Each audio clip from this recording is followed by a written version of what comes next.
Seguimos avanzando con nuevas entrevistas porque ustedes lo saben, hoy día la Fiscalía solicitó prisión preventiva, que es algo en todo caso se va a discutir mañana, pero se sabe que ese va a ser uno de los temas para la exalcaldesa de Maipú, Katy Barriga, durante la audiencia de formalización por los delitos de fraude al fisco y falsificación de instrumento público. Vamos a tratar de entender un poco más este tema y para eso nos contactamos con el abogado y exfiscal Carlos Gajardo. Muchísimas gracias por acompañarnos en Hoy es Noticia.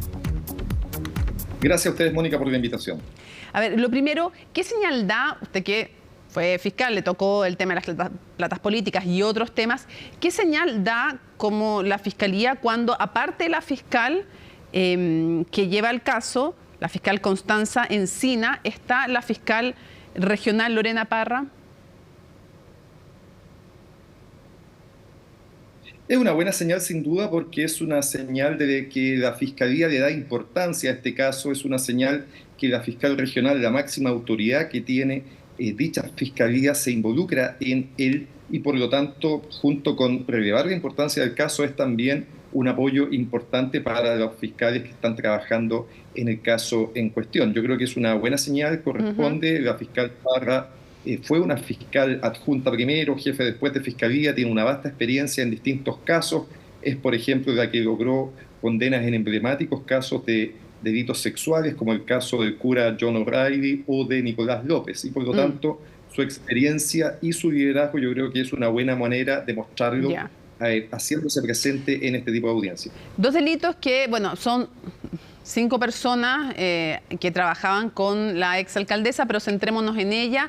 Se le formaliza por fraude al fisco y falsificación de instrumento público.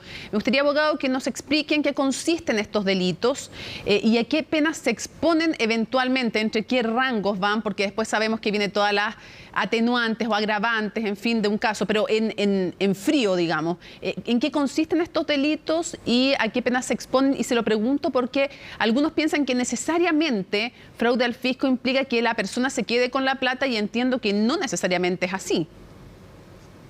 Bueno, el fraude al fisco, partamos por ese delito, es el delito más grave que se le está imputando y es aquel delito que tiene con ocasión en que un funcionario público realiza alguna estrategia para privarle de un legítimo lucro al Estado o ocasionarle una pérdida, ¿no es cierto? Y por lo tanto, en la medida en que esa conducta sea dolosa y se realice alguna actividad, estrategia, puesta en escena para burlar las defensas del Estado, se configura este delito cuya pena depende del monto. En estos casos que se están imputando son más de 400 UTM, 26 millones de pesos aproximadamente, y en ese caso el delito pasa a tener penas que van desde los 5 años y un día a los 15 años, cada conducta de fraude al fisco. Es un delito, por lo tanto, particularmente grave. Y luego está el delito un poco menos grave de falsificación de instrumento público, que en este caso tiene que ver con haber falsificado documentación para cambiar la realidad presupuestaria del municipio, de alguna manera adulterando, abultando los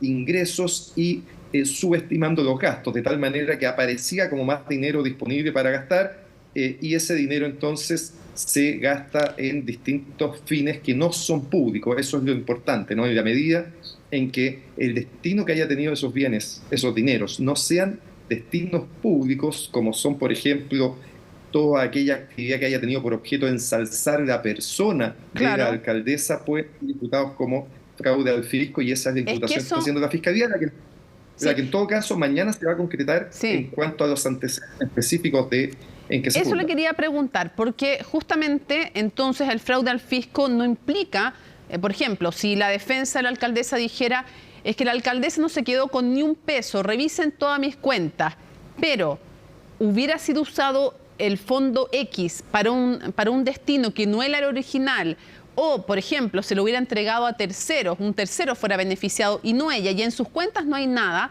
no es suficiente para decir aquí no hubo fraude al fisco. O sea, no es necesario que el que defrauda, el defraudador, por decirlo de alguna forma, se quede directamente con la plata.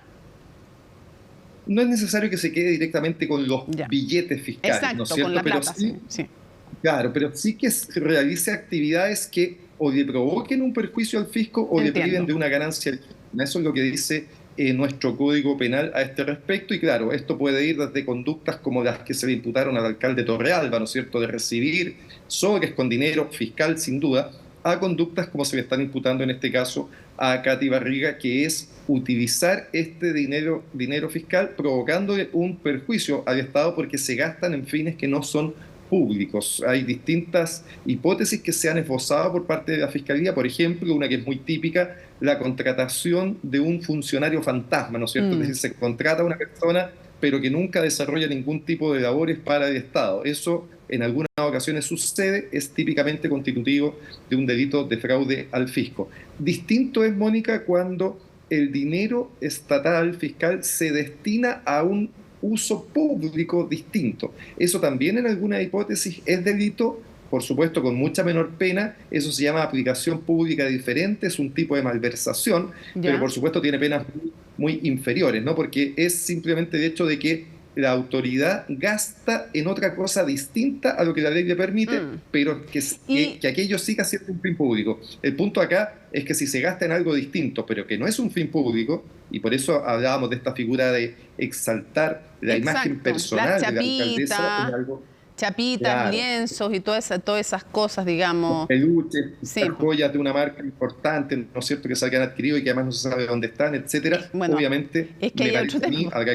Claro, es que hay otro tema además, que dónde están esos collares a todo esto, dónde están, digamos, los peluches están, parece, botados en unas bodegas y todo, pero los Swarovski ahí, no sé, todavía parece que, bueno, vamos a escuchar mañana qué dice la fiscal. Ahora, dentro de los agravantes, porque se pide prisión preventiva y ahí se consideran agravantes y atenuantes. ¿Por qué? Porque entiendo que se tiene que hacer una proyección o prognosis de la pena a la cual alguien se expone, porque si se va a exponer a, no sé, 30 días de firma, qué sé yo, 30 días, no va a pasar tras la reja, entonces no se pide normalmente prisión preventiva. ¿Qué se va a considerar o qué vamos a ver que debaten unos y otros? ¿Qué va a decir la Fiscalía, el querellante como Consejo de Defensa del Estado y qué va a decir también la defensa para pelear en el fondo la prisión preventiva? Yo diría que la Fiscalía, por su parte, tiene que acreditar primero lo que se denominan los presupuestos materiales, es decir, que hay antecedentes en la carpeta que dan cuenta, por una parte, de la comisión de estos hechos por parte de la alcaldesa y luego de su participación en ellos, ¿no? Que son básicamente lo que se llama las letras A y B del artículo 140, los presupuestos materiales del delito. Y luego, la necesidad de cautela, esto es que es necesario que la persona, la imputada, permanezca en prisión preventiva. Y ahí la ley establece criterios. Por ejemplo, la gravedad de la pena que se asigna al delito. En este caso eso concurre. Estos son delitos con penas muy graves. El hecho de haber actuado en grupo pandilla, acá se actúa con un número importante de personas. El carácter del delito, este es un delito efectivamente grave. La reiteración, este es un delito que se habría practicado durante varios años. Entonces, la Fiscalía tiene argumentos legales para invocar que en este caso hay un peligro de fuga y que la medida cautelar que debe imponerse mientras se sigue investigando es la prisión preventiva. Recordemos que en un caso semejante de fraude al fisco no se impusieron medidas cautelares intensas y la imputada, Karen Rojo, cuando tuvo que cumplir su condena, se esfumó del país, ¿no es cierto? Entonces, esos son antecedentes que tienen que estar también en el Ministerio Público y en la cabeza del juez al momento de resolver. Y por su parte, la defensa, yo diría que básicamente lo que va a tratar de exponer, me parece por lo que se ha adelantado, es que aquí puede haber un mal manejo administrativo, puede haber una inexperiencia en la manera, errores, ¿no es cierto?, errores no forzados, como en algún momento se ha dicho, ¿no? Un error involuntario, le decían. Involuntario, exacto. Pero que no hay delito, que no hubo una intención dolosa de defraudar al Estado, sino que una administración, si se quiere, imprudente, inhábil, inútil, todos los calificativos que se puedan decir, pero no delictuales. ¿Abogado? Y ahí va a transitar la discusión, diría yo. Ahora, cuando se va construyendo un caso, me imagino desde la Fiscalía, porque lo que quiere la Fiscalía obviamente es que probar su hipótesis y lograr las medidas cautelares, en este caso prisión preventiva, que es lo que ha dicho que va a pedir para la exalcaldesa. Obviamente que va haciendo estrategia. Por ejemplo, si actuar en grupo pandilla es un agravante o es una de las causales para aquello, ahí se entiende también por qué hacía tanto énfasis la fiscal Constanza Encina en decir que desde el día uno había armado un grupo de confianza para bajar controles y, aparte de bajar controles, permitir esta eventual, digo eventual porque es algo que se tiene que probar por parte de la Fiscalía, defraudación.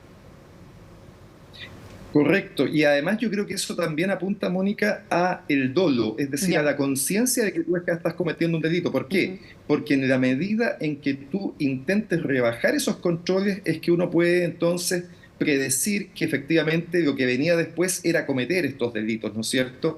Porque si tú hubieras simplemente tenido errores involuntarios, bueno, ¿por qué entonces previamente rebajaste deliberadamente los controles que podrían haber evitado esos errores? Yo creo que eso forma parte de la construcción que hace la Fiscalía para decir estos no fueron simplemente errores, sino que hay una estrategia, un modo de operar, una actuación criminal que explica el actuar de la alcaldesa desde el día 1 en el municipio.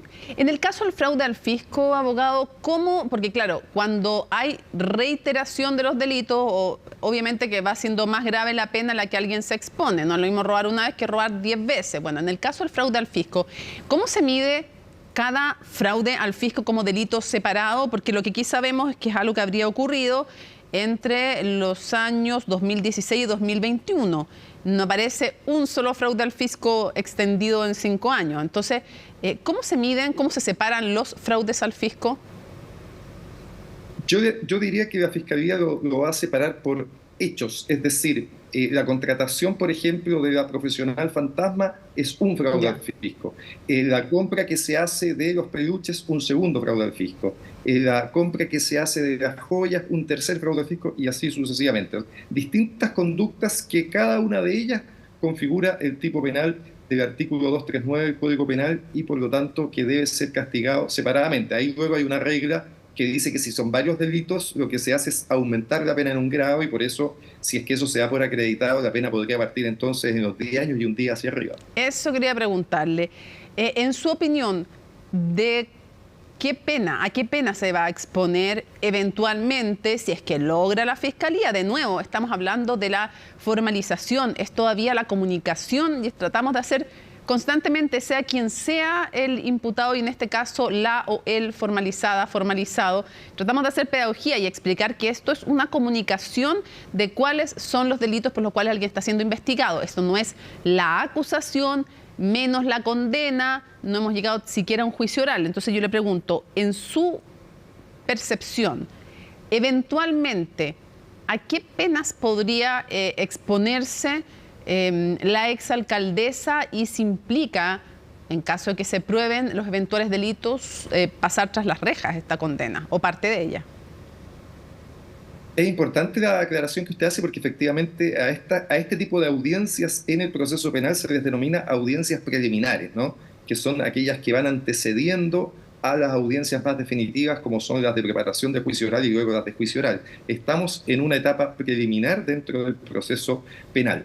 Si uno hace la comparación, si estos delitos se acreditaran, fíjese usted que a Karen Rojo se le acreditaron 2 delitos de fraude al fisco y la pena que se le impuso fue de 5 años y un día por montos cercanos a los 25 millones de pesos, ¿no? Entonces, no es descabellado pensar que si estos delitos se acreditaran en las hipótesis que está estableciendo la Fiscalía, la pena pudiera ser de 5 años y un día o, si es en carácter de delitos reiterados, de 10 años y un día. El delito de fraude al fisco es un delito que en nuestro país tiene penas altas. Lo que tenía y sigue teniendo, a mi juicio, como delito funcionario penas bajas es el delito de cohecho, es decir, cuando usted le paga a una autoridad para obtener algo en su favor. Ese delito, a mi juicio, sigue teniendo una pena un tanto baja, pero el delito de fraude al fisco y el delito de malversación, en general, a mí me parece que tienen penas importantes en nuestro país. Cierro con una pregunta de otro tema y tiene que ver con el tema del lobby. Y se lo pregunto porque hoy día el presidente de la República ha dicho que era mejor rectificar cuando producto del debate público se entendía que había habido un error, haciendo referencia a la petición que le hizo de reevaluar las reuniones en la casa de Pablo Salaquet y subirlas, no han sido subidas todas todavía, y por lo tanto no conocemos todos los ciudadanos y las ciudadanas, los asistentes a estos encuentros y otros detalles que debiéramos conocer. ¿Qué le ha parecido esa postura hoy día del presidente de la República y todo lo que ha acarreado este caso? Bueno, yo diría, Mónica, que fuimos varios los que, desde que se conocieron estas reuniones a partir de un reportaje de CIPER, los que reclamamos que esto era un hecho grave que contravenía gravemente la probidad pública en el país, porque la probidad no solo consiste en no robar dinero, ¿no?, sino que también consiste en hacer las cosas correctamente, como la ley las establece. Y una de las formas importantes de hacer las cosas es cumpliendo la normativa, en este caso la ley del lobby, que dice una cosa muy sencilla, ¿no? Si usted va a tener reuniones como autoridad pública con un sujeto que va a tratar de influir en usted porque tiene intereses, todo eso es legítimo. Lo que yo le pido, como ley, ¿no es cierto?, es que usted eso lo registre. Y eso es obligación del funcionario público. Y por una cosa muy evidente, porque además de ser necesario por transparencia, para que la ciudadanía conozca en qué están sus autoridades, también es importante para dar igualdad de trato. Es decir, para que otras personas interesadas en este tema también tengan el derecho a ser recibidas por la autoridad. La ley del lobby, una de sus consecuencias es que la otra parte afectada por un hecho, pensemos por ejemplo en un tema de pesca, los pescadores artesanales también tienen el derecho a ser recibidos si es que el pescador industrial lo hizo, ¿no? Y así sucesivamente. Si es por una construcción minera, también van a tener derecho a ser recibidos las comunidades que habitan el lugar,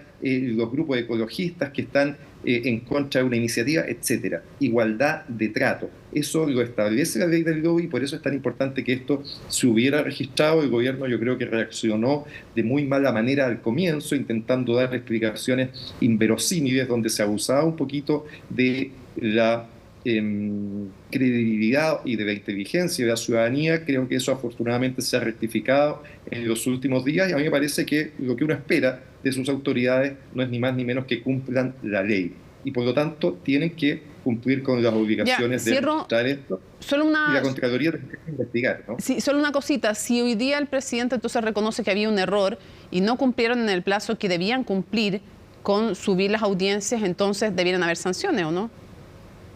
Yo creo que es lo que corresponde. Vamos a ver cómo reacciona a esto Contraloría. La ley del lobby, uno de los defectos que tiene es que tiene un sistema bastante defectuoso para imponer sanciones y sanciones muy bajas. Solo un dato, Mónica, respecto a sanciones por no registrar reuniones del lobby, la Contraloría en los 10 años que tiene la ley no ha decretado nunca una sanción para alguna autoridad, ¿no?, en 10 años. Y eso, más que nos hable de que tenemos autoridades que han cumplido la ley, a mí me parece que tenemos un sistema de sanciones que es muy poco eficiente, muy mal establecido. Piense usted, por ejemplo, en su momento las reuniones que tuvo una autoridad pública, como era Jorge Abbott, director ejecutivo de la Fiscalía en ese momento, con distintos senadores, en las casas de los senadores, en las casas de Abbott, en oficinas, etcétera. Todo eso se supo, nunca se registró y nunca hubo sanciones. Nuestro sistema de ley del lobby, al menos lo que exige es que las sanciones se persigan, se establezcan por el organismo a cargo del paso mínimo, diría yo, para ver cómo funciona nuestra normativa. Además que la Contraloría propone sanciones que después tienen que ser determinadas por el jefe de servicio, así que vamos a ver en qué termina todo aquello. No sé quién es el jefe finalmente de un ministro, si es el presidente el que tendría que terminar, si cursa o no la sanción. Va a haber una discusión, me imagino, también al respecto. Abogado, muchísimas gracias por habernos acompañado en CNN Chile en Hoy es Noticia. Gracias a ustedes por la invitación.